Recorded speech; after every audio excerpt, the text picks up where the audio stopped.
Yes, hi.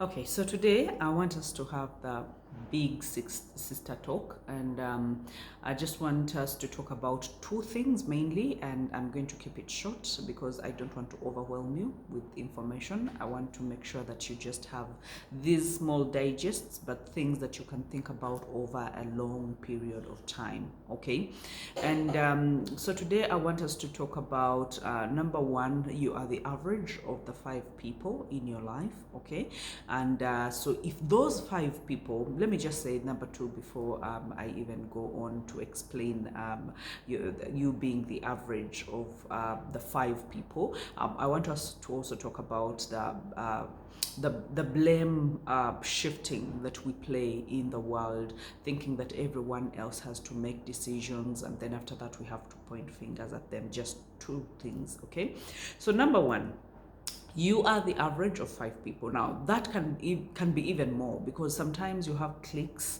of people and maybe it's five, it's 10, but for as long as you're rubbing shoulders with those people, for as long as you see them nearly every day or after some time, or you are, and these days it's not just about seeing them or being in the same school with them, or it's even about talking on WhatsApp, on social media, and people shape us. The people around us shape us. Even the people that you follow on social media, they shape you. Remember, we've talked about personal financial management. We've talked about, now people have different approaches because they come from different homes, brought up by different people. Just imagine one of your friends is coming from a home that is full of drunkards. Maybe their parents are really drunkards and they started drinking at a young age.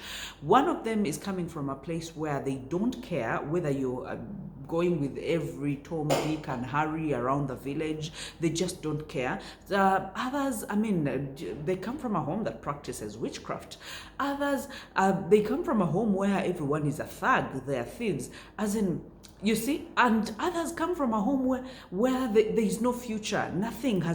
No one has talked to them that there is a future, so they live their lives reckless. Okay, now some of these things do not even come from their families. Some of these things are personal decisions, because when people start growing up, they start making decisions, and when they reach adolescent age and they become teenagers and young adults, they're at crossroads. So just imagine you're all at crossroads and you just want a little bit of guidance to make sure that you have the right decisions, but here you are surrounding yourself with people that will never ever encourage you to have the future that you want. As you're thinking about abstaining and having a proper marriage before you are with anyone, they're telling you, you know what, there's a sugar daddy who can give you money, and what do you need? You need this kind of hair, and you need this kind of shoe, and you need this kind, and then you're following people who have on social media, people who have perfect bodies, people who have gone for surgeries, or people who have, and then before you know it, you're losing your self-esteem. When you look at yourself, then you're like, I'm really ugly. So when you go, to whether school, or as in, you look at yourself, you even don't want to get out of home. Why? Because you really think there's a part of you that you really don't like. Why? Because you are busy comparing yourself to other people, and because those people are actually rubbing off or rubbing you the wrong way. Okay, and then they are not helping. So I want you to take or to audit. Okay, to just do an inventory, a check. Who is your friend? Are their behaviors the same values as yours? Do they align with who you are? Because your parents maybe have taught you well. Your parents have prayed for you. Your parents wish all the best for you. Your parents, holding out hope. They are saving money that you'll have the best education.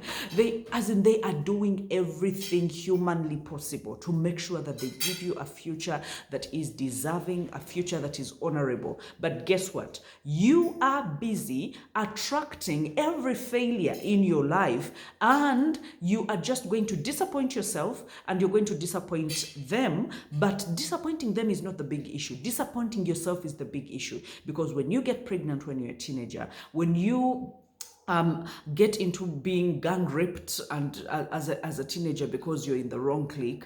When you get, as in you can, when you fail, if you expelled from school, so many things could go wrong. Just imagine, you're sick, you're infected at that age. Okay, what future will you have to look at? We can talk about positive living all we want, but not everyone is going through it positively, because people have regrets. I have met teenagers and young adults that look back to that one night that their friend told them to escort them somewhere, and that friend was actually planning something with a certain guy that she doesn't know, and she ended up either being raped, or this business of saying one thing led to another, and you look like a doll with eyes that are wide open, as if anything can happen by its own. No decision can make itself. That means we make decisions every day, and we must stand with the consequences of those decisions. So think twice when you're deciding, but make sure that you start with the auditing of your friends, knowing who is around you. If the people around you are encouraging you to read the Bible, well, if they encourage you to save, if they encourage you to read hard, if they encourage you to be patient with life, if they encourage you to live within your means, as in, those are good friends. But again, the good friends are the ones that we call the boring friends, don't we? Most of the times we call them the boring friends. And let me tell you, those boring friends, this is what happens to them.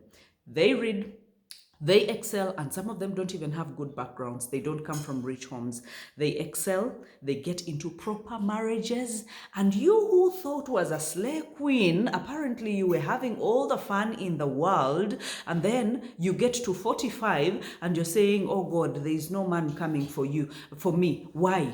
Because you have slept with over 20 people or 30 people in the village, so everyone knows that is, a basin for everyone. And so the world keeps these records, and it's even worse when it comes to internet. So I'm not being kind on you. Your parents could be kind, but I am not taking the kind walk with you, okay? So you better get serious, get your act together, and think twice. And then, if you have people that you need to walk away from, do not even be apologetic about it.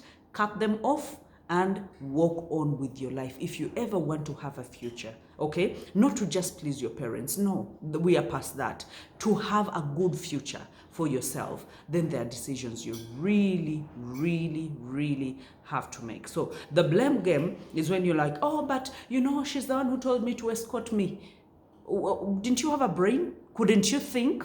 Okay, again, now it's because my mother didn't give me money. Like, didn't give you money? She's giving you an education. You have a roof over your head. You have clothes. You're medicated. You get medicine when you're sick. You have siblings that they have to take care of. They also have their own issues and problems. And then you're thinking, oh, because my mother didn't give me money, so I had to go out and get it. That is rubbish. That is rubbish.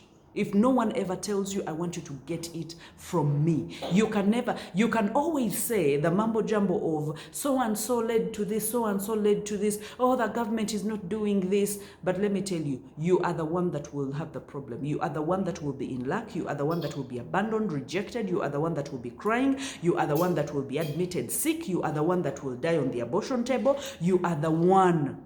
So quit blaming anyone. Not your father, not your mother, not your guardian, not your caretaker, not your siblings, not your friends. Be in the right mindset to make the decisions, and knowing that every decision that you make on this planet has a consequence. So ask yourself, before you make that decision, do I want the repercussions? When the reaping comes, do I want the oranges that I planted, or the tangerine that I planted? Or I'm busy planting lemon, and then I'm expecting pineapples. Then you are crazy. We call you crazy, okay? So that's it for me today. Have yourself a great night.